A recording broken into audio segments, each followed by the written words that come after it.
India సక్సెస్ఫుల్గా టీ20లో ఇంగ్లాండ్ని ఓడించి సిరీస్ని కైవసం చేసుకొని ఇప్పుడు ఓడిఐ సిరీస్కు తయారవుతుంది. అసలు ఈ ఓడిఐ సిరీస్లో జరగబోయే టాప్ 5 బ్యాటిల్స్ ఏవో వీడియోలు తెలుసుకుందాం. అలానే ఈ ఓడిఐ సిరీస్కు మన స్టార్ ప్లేయర్స్ అయిన విరాట్ కోహ్లీ, రోహిత్ శర్మ కూడా అందుబాటులో ఉంటున్నారు కాబట్టి ఈ సిరీస్ మాత్రం చాలా ఎగ్జైటింగ్గా ఉండబోతుంది. ఇదంతా పక్కన పెడితే ఈ నెల 19వ తేదీ నుంచి జరగబోయే ఛాంపియన్స్ ట్రోఫీకి అయితే ఈ సిరీస్ అనేది చాలా ఉపయోగపడుతుంది మన ఇండియన్ టీంకు. అలానే ఇంగ్లాండ్ టీంకి అయితే చాలా మంచిగా ఉపయోగపడుతుంది. ఎందుకంటే ఇంగ్లాండ్ వాళ్ళకు ఈ పిచ్చెస్ అనేది కొంచెం అలవాటు తప్పి ఉంటుంది. ఎందుకంటే వాళ్ళు ఆ స్విమ్మింగ్ ట్రాక్స్ పైన ఆడి స్పిన్ ట్రాక్స్ పైన ఆడాలంటే కొంచెం తడబడతారు. వాళ్ళకైతే ఇది బెస్ట్ ఛాన్స్ వాళ్ళ స్కిల్ సెట్ని ఇంప్రూవ్ చేసుకోవడానికి ఈ పిచ్చెస్ పైన. ఇక లేట్ చేయకుండా let's get into the video.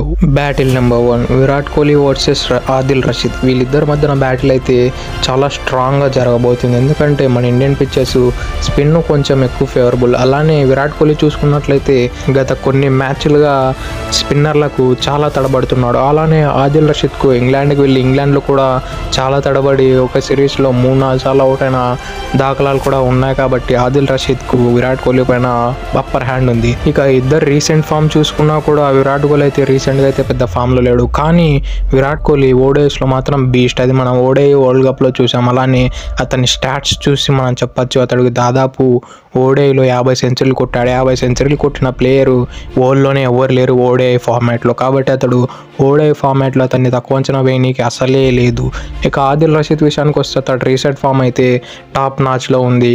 మన ఇండియాని ఇంగ్లాండ్ వాళ్ళు అంతో ఇంతో ట్రబుల్ చేశారంటే అది ముఖ్యంగా ఆదిల్ రషీద్ వల్లనే అని చెప్పుకోవచ్చు. కాబట్టి Adil Rashid one of the top leg spinner in the world. ఇక వీరిద్దరి మధ్యన స్టాట్స్ చూసుకుంటే ఇప్పటివరకు 116 బాల్ విరాట్ కోహ్లీ ఫేస్ చేశాడు. అందులో 108 రన్లు కొట్టగలిగాడు. స్ట్రైక్ రేట్ చూస్తే 93గా ఉంది. యావరేజ్ చూస్తే 36గా ఉంది. అలానే 3 సార్లు ఓడిఐ ఫార్మాట్లో అవుట్ చేశాడు విరాట్ కోహ్లీని ఆదిల్ రషీద్. దీన్ని బట్టి చెబుతుంది ఆదిల్ రషీద్కు విరాట్ కోహ్లీ పైన ఒక ఎక్స్ట్రా ఎడ్జ్ అయితే ఉంది. Battle number 2 Shreyas Iyer versus Mark Wood. Shreyas Iyer అయితే మన మిడిల్ ఆర్డర్లో one of the main key player. ఎందుకంటే గత కొన్నేళ్లుగా చూసుకుంటే ఇతడు టెస్ట్ మరియు టీ20లో ఫెయిల్ అయ్యాడు. కానీ ఓడిఐలో మాత్రం ఎక్కడే కానీ ఫెయిల్ కాలేదు.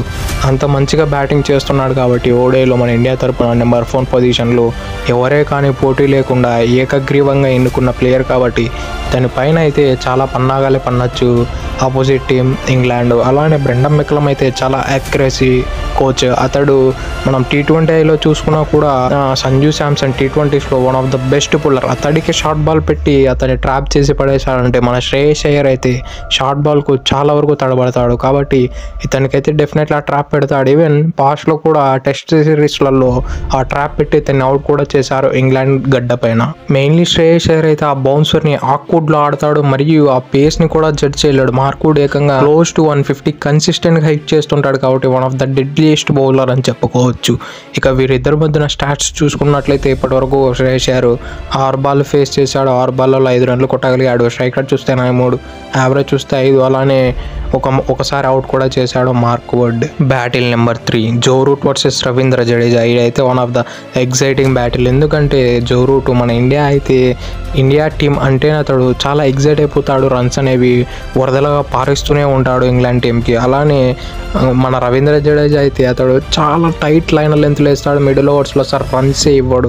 వేరే జో రూట్ విషయానికి వస్తే చాలా బిజీ ప్లేయర్. అతడు సింగిల్స్, 2s, 4s, 6 ఎక్కడో చోట వెతుకుతూనే ఉంటాడు. కాబట్టి ఇతడు టైట్ లైన్ లెంత్ వలన ఎక్కడో చోట ఒక ఛాన్స్ అనేది దొరికితే డెఫినెట్లీ జో రూట్ అనేవాడు వెళ్ళిపోతాడు. ఈవెన్ జో రూట్కు లెఫ్ట్ ఆర్మ్ స్పిన్నర్లు ఏదైతే ఆమ్ బాల్ వేస్తారో దానికి వీక్నెస్ ఉంది. అది గత కొన్నేళ్లుగా చూస్తూనే ఉన్నాం. ఇక వీరిద్దరి మధ్యన స్టాట్స్ చూసుకుంటే జో రూట్ ఇప్పటివరకు 126 బాల్ ఫేస్ చేశాడు. అందులో 111 రన్లు కొట్టగలిగాడు. అందులో స్ట్రైక్ రేట్ చూస్తే 88 మెయింటైన్ చేశాడు. యావరేజ్ చూస్తే 37. అలానే అవుట్స్ చూస్తే 3 సార్లు అవుట్ అయ్యాడు జో రూట్ రవీంద్ర జడేజాకు. Battle number 4 Liam Livingstone versus Kuldeep Yadav. ఈ బ్యాటిల్ అయితే చాలా మంచిగా జరగబోతుంటుంది. ఎందుకంటే లియామ్ లివింగ్స్టోన్ అయితే one of the best hitter అని చెప్పుకోవచ్చు బోత్ టీమ్స్లో కంపేర్ చేసినట్లయితే. వేరాజ్ కుల్దీప్ యాదవ్ విషయానికి వస్తే అతడు చైనామెన్ లెగ్ స్పిన్నర్. అతను బౌలింగ్ పిక్ చేయడం చాలా కష్టం. దిగ్గజ ప్లేయర్స్ సైతం తల వంచి అతని గులాములు అయిపోయారు. కాబట్టి కుల్దీప్ యాదవ్ని పిక్ చేయాలంటే ఏదో ఒక గ్రౌండ్ వర్క్ అయితే ఉండాలి. వేరేజ్ అతను రెస్ట్ పిక్ చేయడం లేదంటే అతన్ని కంటిన్యూస్గా ప్రాక్టీస్ చేయగలిగితేనే అతన్ని ప్రాపర్గా నెగోషియేట్ చేయగలరు. ఆ స్పిన్నర్లో నాడే స్పెషల్ స్కిల్ సెట్ లియామ్ లివింగ్స్టోన్లో ఉందా అంటే అసలు ఇంగ్లాండ్ ప్లేయర్స్ మొత్తంలో ఒకరికి ఉంది, అది జరూరు మాత్రమే. ఇంగ్లాండ్ ప్లేయర్స్లో ఎవరికే కానీ ఆ స్పెషల్ స్కిల్ సెట్ అనేది ఈవెన్ జోష్ బట్లర్ కూడా లేదు. అతడు కూడా మన వరుణ్ చక్రవర్తికి చాలా తడబడ్డాడు. కుల్దీప్ యాదవ్కి అయితే లియామ్ లివింగ్స్టోన్ ఒక్కడే కాదు main target, mainly Harry Brooks కూడా. ఇతడు కూడా చాలా తడబడతాడు. వరుణ్ చక్రవర్తికి చూస్తే ఆడిన 5 మ్యాచ్లు వరుణ్ చక్రవర్తికి అవుట్ అయిపోయాడు మన హ్యారీ బ్రూక్స్. కాబట్టి హ్యారీ బ్రూక్స్ పైన కూడా కొన్ని పన్నాగాలు వేసే అవకాశాలు లేకపోలేదు. ఇక లియామ్ లివింగ్స్టోన్ మరియు కుల్దీప్ యాదవ్ స్టాట్స్ చూసుకున్నట్లయితే ఇప్పటివరకు వీరిద్దరు 29 బాల్ ఫేస్ చేశాడు లియామ్ లివింగ్స్టోన్, అందులో 17 రన్లు కొట్టాడు. స్ట్రైక్ రేట్ చూస్తే 58, యావరేజ్ చూస్తే 17గా ఉంది. అలానే ఒకసారి అవుట్ కూడా ఆడాడు Liam Livingstone. Battle number 5 Mohammed Shami versus Harry Brooks. ఇదైతే అంత ఎక్సైటింగ్ బ్యాటిల్ కాలేదు, కానీ ఈ బ్యాటిల్ అయితే జరుగుతుందని నాకు అనిపిస్తుంది. ఎందుకంటే Mohammed Shami one of the best seam presentation ఉన్న బౌలర్. అలానే హ్యారీ బ్రూక్ చూస్తే ఫాస్ట్ బౌలర్లను విత్ ఈజ్ ఆడేస్తుంటాడు. కాబట్టి వీళ్ళిద్దరి మధ్యన ఎలా ఉండబోతుందో చూడాలని నాకు చాలా ఎక్సైటింగ్ ఉంది. అందుకే ఇది ఒక బ్యాటిల్ కిందకి యాడ్ చేశాను. ఇక వీరిద్దరి మధ్యన స్టాట్స్ చూసుకుంటే ఇప్పటివరకు వీళ్ళు అసలు తలబడలేదు ఎక్కడే కానీ. That's it for today. ఇలాంటి మరో వీడియో కోసం మన ఛానల్ సబ్స్క్రైబ్ చేసి డైలీ ఫాలో కండి. Thank you for it. Have a nice day.